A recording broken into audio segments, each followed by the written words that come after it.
Welcome to the American Academy of Grief Counseling's Videogram on the final days for one's dog or cat.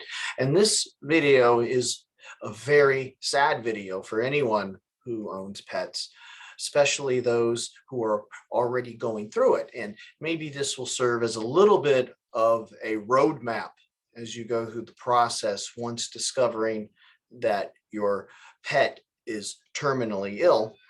It's also a scary reminder for many of us who have pets that one day will die. And it's something that we really don't like to think about, but it is unfortunately a reality.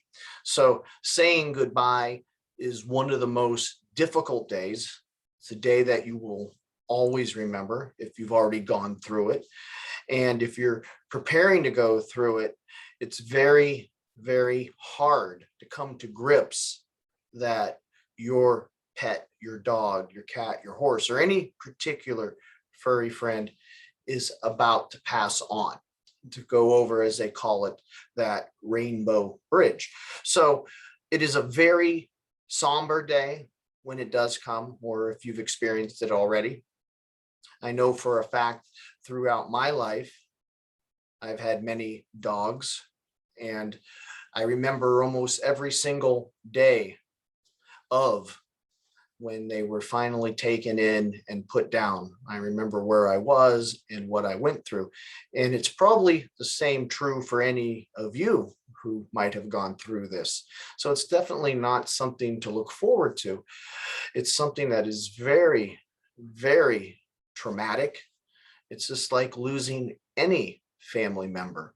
It's like losing a brother or a sister or a mother or father, because pets are family. And for those that do not feel that way, that's fine. But for those of us that do, it is a reality. It's a complete reality. So it's very important on that very sad day that you don't allow individuals to belittle you for feeling this way, for feeling this sad. Don't allow grief bullies to impose the idea that it's just a dog or it's just a cat, because it isn't. It is family. These are your pet children, and losing them is like losing a piece of yourself. So when the news does come that your pet has been diagnosed maybe with cancer or some type of terminal illness, the countdown begins, and it's a very difficult countdown. You don't know how long you have. So a type of anticipatory grief starts settling in, and you can go really one of two ways in this regard. You could just bury your head and just look at your dog, cat, or horse as if they're already gone, or you can try to make the most of it. And what we encourage, if you can, is to make the most of it. They're still there for this limited time. Maybe it's 6 months, maybe it's 3 months. Try to do what you can do if permitted. We have listed here taking more pictures, spending quality time. And some of those things might be going to the dog park. It might be going to the lake. It might be going to get ice cream. Special treats can be given just to try to give them the most out of the next few months that they have, to create more memories for you and to appreciate the life that is there right now. You're everything to these animals, these children of ours. We are all they've ever known. So we can try to make things as best as possible for their final days. And we can also try to make some good memories instead of just sitting there waiting and waiting and waiting. So after diagnosis, there's a variety of questions that just swirl through our head. Like, well, how long does my pet have? Will my pet feel a lot of pain? What is going to happen? And we ask the veterinarian these questions, and then we start looking up all of these things to figure out what they have and what will happen and the implications and so forth. So first, learning how long they have left. And then we have a few things here. What type of medications, what type of pain management will be needed, and how much is this going to cost? Unfortunately, some of us don't even have enough money or insurance for our loved ones that are human beings. much less our dogs, cats, or horses. So we have to look at it from a financial perspective.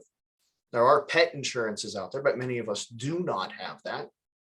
So we have to look at it from a financial situation, but we also have to consider that, hey, if I have extra money, if there's a procedure that can give my dog a longer, better life, I'm going to do it. Is there a medication? How much is this medication? And you have to look and weigh risk, reward, and how much time there truly is for your dog, cat, horse, or whichever pet that you have. So these are things that you're going to think about after diagnosis and start departmentalizing what you can do, what you cannot do, and what are the best suggestions during this period of time. There are pet palliative care and hospice.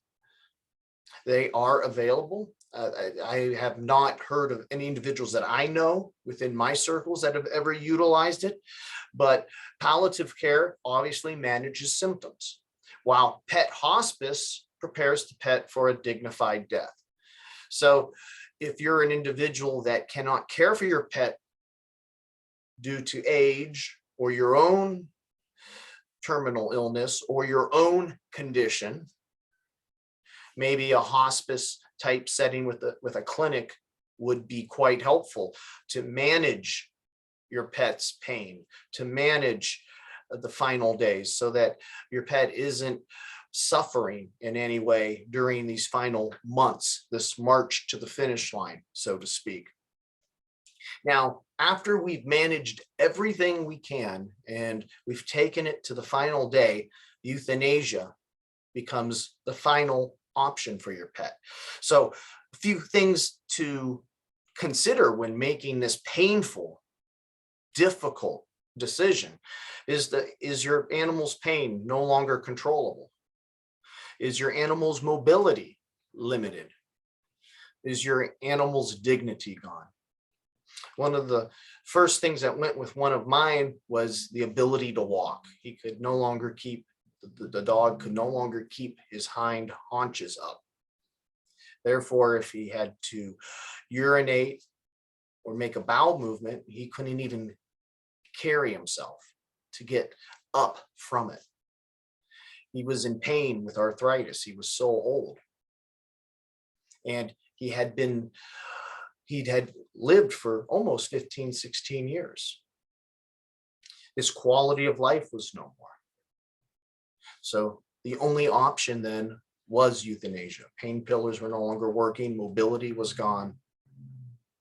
And it was a hard decision. And with any dogs you have now, that decision will one day come. Maybe you're going through it right now. You have to think about the overall health of your dog, cat, or horse. You have to think about that. You have to put your feelings underneath their feelings and what they're feeling. And they're innocent. They truly are. They don't know what's going on, but they need you. And that's one of the things I really want to emphasize is when you do make the decision to do euthanasia, it's going to hurt you emotionally. But you have to be there.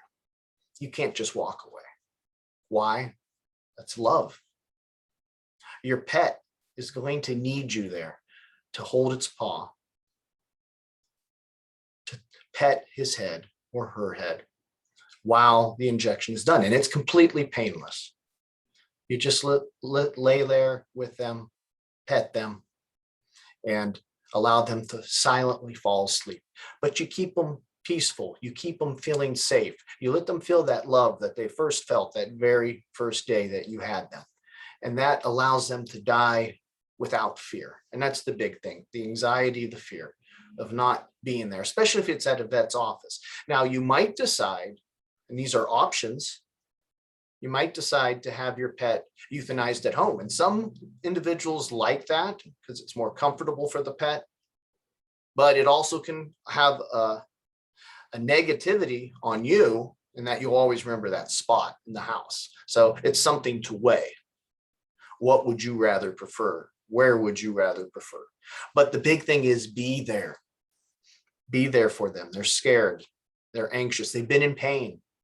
And they definitely need your presence. No matter how bad it hurts for you, you're going to have to deal with it afterwards. But you got to be the pillar of strength for them during this period of time. So in the aftermath, you might need grief counseling.